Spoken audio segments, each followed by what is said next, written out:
Is Final Fantasy 16 leaving its old fans behind? Let's find out. Hey there everybody, it's Jesse, and today I want to do something a little bit different because I noticed that in the run-up to and release... By the way, if you don't know who this is a relic from the past, like 15 years ago. Big deal. ...of Final Fantasy 16, there was a small but growing group of people online who began to say that they had problems with this newest release in the famous RPG franchise. This time produced by Creative Business Unit 3, the team behind the extremely popular Final Fantasy XIV MMORPG. And at the time, I felt like... Well, that sounds kind of really good, honestly, doesn't it? Like I understood, 16 is a different direction for Final Fantasy, and one that some people will either like or not like, and that's totally fine. But over the months leading to release, and with the drop of the demo, and now at launch, that not for me has kind of morphed into a not my Final Fantasy. A sort of catch-all phrase that I think harkens back to what is really a non-existent era where we all knew what Final Fantasy was, and 16? Well, it ain't it. Which is nonsense. There's never been a this is what Final Fantasy is. Every single Final Fantasy game has pushed the boundaries of what the franchise was. Yeah, that's actually kind of true. Not my Final Fantasy doesn't work because if you do not know, this thing up and that thing right there, those are the this is how Final Fantasy looked like it in its beginnings. Yeah, these are early Final Fantasies. I don't know even which numbers they're supposed to be, but you know, still looking crisp, honestly. But in any case, yeah, this action style combat thing, not actually a thing. It evolved over time.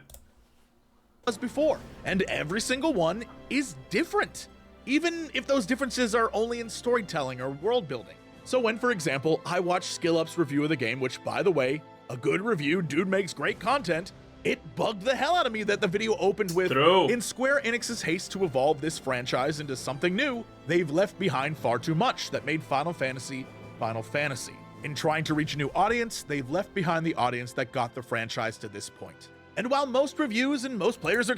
Well, even if the game tries to be exactly a copy of the previous game that it was, there's still going to be people who are honestly going to say, whoa, this feels a little bit different. That's not my game anymore. It's bound to happen. You literally cannot get away from this. Assassin's Creed, throughout the decades, has been literally a repaste of a repaste of a repaste of a repaste of the very, very first Assassin's Creed. Innovation doesn't exist in that universe, okay? And still there are people who are going to complain that Assassin's Creed has changed too much over the years. And if you don't want to change, well, do you want the repaste of the same Assassin's Creed 50 million times over? Probably not. So, you know, if some people get left behind, I get it. Feels bad, man. It's true. But at the same time, I think it's a good thing. Extremely happy with the game. That's the thing I noticed in most of the negative talk about it, that there's this undercurrent of they've chosen to leave what made Final Fantasy Final Fantasy. They're leaving old fans behind for the new. And look, getting new fans was 100% the goal of Creative Business Unit 3. Yoshida, the producer of this and 14, said as much. And I think due to the franchise's history and impact, many players have created their own idea of what Final Fantasy is to them, turning a blind eye to what the series is as a whole. It reminds me of when I was asked to be on a special board for PAX with various other people in the gaming space, and the question they asked us to help them solve was, how can we grow PAX? Because at the moment, our core audience and attendees are getting older, having kids, have less time to come to the show, so how do we grow? And so myself and all the others in the room sat around thinking up all sorts of ways they could do this, offering advice, but the pushback we kept getting was, if we take your advice, we could risk alienating those who already attend. And so the conversation would devolve into, what is the point of having us here if you're afraid to take the big risks? The only way you grow is by doing this. On this very channel, one which I have had probably far too long, I spent 10 years doing Let's Plays. And then the ecosystem changed, and Twitch is where you went to go watch Let's Plays, and YouTube Let's Plays kind of died off unless you had some sort of gimmick or some sort of fun goof thing that you were doing. For the most... that's actually very true. Let's Plays on Twitch, the place to go. Let's Plays on any streaming service, still even beyond Twitch, the place to go. Let's Plays on YouTube did die off, except very specific modded encounters that are way out of the ordinary game things. Those things are actually doing even better than the Let's Plays did a while back. Amazing, honestly. Part, most people didn't want to watch complete Let's Plays on YouTube, especially from someone who, in gaming space or influencer or content creator terms, is an old man. And so I stopped for the most part, and instead did more news-related things and videos like this. And yeah, sure, I took a hit at the start. People who had been here for a while were like, this isn't the Jesse I know, not my Jesse. But the channel recovered, it's growing again, and I've never been happier. And that is what's happening to Final Fantasy. In order to keep the franchise around another 30 years, they have to grow and change and become something that more reflects what today's gamers want. And going back to SkillUp's review, just look at the comments. People in the comments are saying, never played a Final Fantasy, but I'm gonna try this one out. And that is a huge victory for Yoshida and Square Enix and everyone involved, no matter what the lineage of Final Fantasy is. And we should talk that lineage, because Oh, look at that. He had a dildo blade. Very cosplay, very cosplay.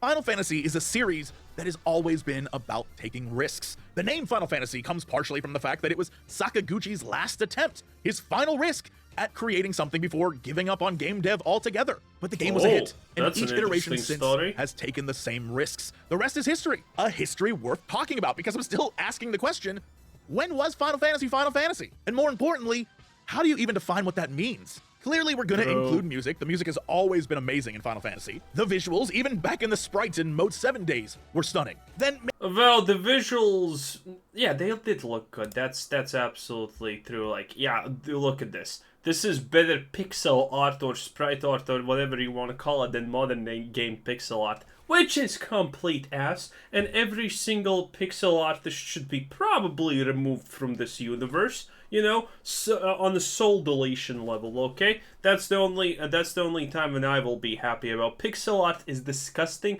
No one can literally change my mind about it. I have never in my life seen a single thing called pixel art that I would not find the most repulsivest thing in the universe.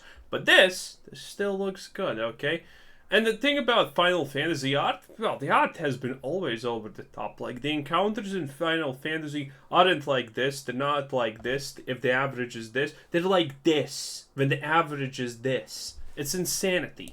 Days were stunning. Then maybe when you say it's not Final Fantasy, you mean the combat system. How it's not turn-based, or it looks different. You miss the active time battles, which really haven't been a thing since 2001 in Final Fantasy X. Final Fantasy 11 and 14 are MMORPGs and have MMORPG-style combat. 12 did away with random encounters and made enemies visible on the map. The active time battle system became the active dimension battle system and introduced gambits. 13 returned to a variant of the ATB system, although with much more button mashing. 15 introduced an action-based system called the Active Cross Battle, which instead of a menu, players mapped buttons on a controller.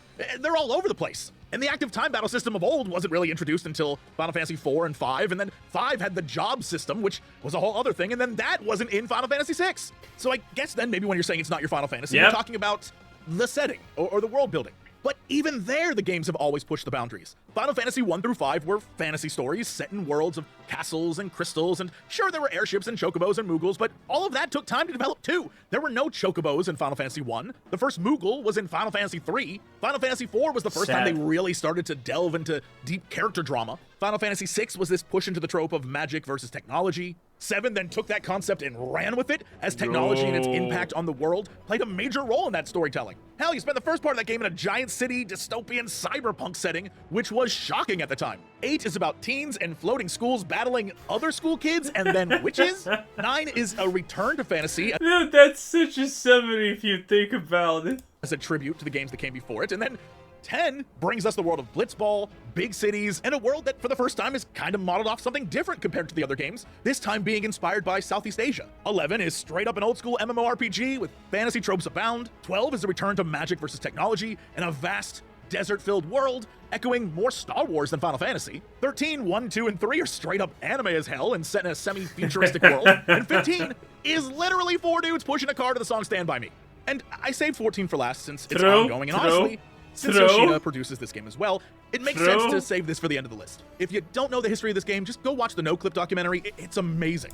Bruh, this is already an absolute 10 out of the banger of a video, absolutely. You see, there's no way, you see, these only left behind old people who love the game, it never works. But it also clearly establishes that 14 is a love letter to every single one of these other games I mentioned. Yoshida and the team love Final Fantasy. There is absolutely no way they would set out to ruin that. The changes they've made to 16 aren't drastic or crazy attempts to lure a new audience. They're keeping with tradition. And yeah, you may still have the complaint that it's more Game of Thrones than Final Fantasy. And first, Wait, I that's feel like good. a lot of people are still upset about Game of Thrones.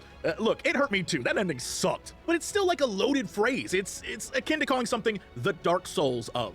There's this connotation that they're not trying to do anything new. They're just trying to copy something else and lure people in. But I still feel like that complaint is off the mark. Like, I don't understand that's probably what you mean not by that. true. Like, come on. I don't think you mean fantasy settings. There have been fantasy settings in Final Fantasy games forever. Is that it's trying to be more adult, more mature, have sexual situations, violence, swearing in that fantasy setting? I mean, wow. You probably didn't play or like Final Fantasy Tactics then, because that game is Game of Thrones as shit.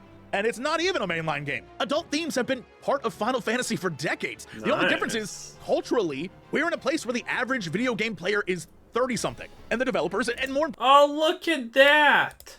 Look at this graph. That's amazing. Average US gamer age. Look at how consistent it is. And 1 year, everyone just decided to not delete themselves because their favorite game is becoming a microtransaction hell. Look at that difference. That's insane. And the developers, and more importantly, the translators who are responsible for making a lot of the previous Final Fantasy games more kid-friendly, they're like, oh, we don't have to hide our adult story under the veneer of teen or kid-friendly anymore. Just some examples off the top of my head. Final Fantasy VI had genocide, suicide, slavery, and much worse, but that's spoilers. Good 7 times. literally had a scene where a man tries to rape one or more of the main characters. Hell, there's straight up a story beat about forcing two characters into interspecies sex. One of the main themes of 9 is a child coming to terms with life, death, and what any of it's for. Hell, 10 is about the corruption of religion.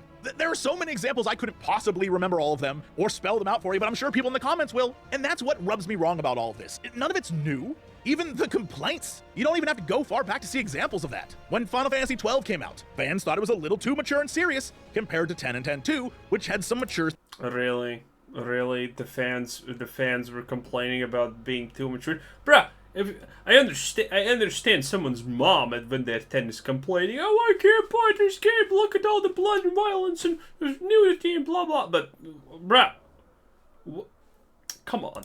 Themes, but were presented differently. When 7 came out, sure, it was praised by many people, but at the same time, reviewers would say stuff like... Admittedly, though, I will say, being edgy for just the sake of being edgy is usually a very, very, very easy way to create disaster. Like, the storytelling is lengthy, involved, and definitely too dialogue-heavy for preteen attention spans. There's also swear words in adult situations. Or... But while most Japanese RPGs are happy to adopt an if-it's-not-broke-don't-fix-it attitude in bringing their titles across from these 16-bit days, Makes sense. Final Fantasy VII has decided to divorce itself almost entirely from its predecessors and tip the whole genre on its head. Big Gamba. It's more than okay to not like a game for any number of reasons. If you don't like 16, that's fine. But to say it's not Final Fantasy or leaving fans behind is...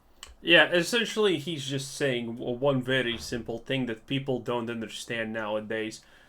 If 99.999% of the world's population think this is amazing, but you think it's stupid or it sucks, you're completely fine thinking that. You're completely 100% justified and no one can tell you are wrong.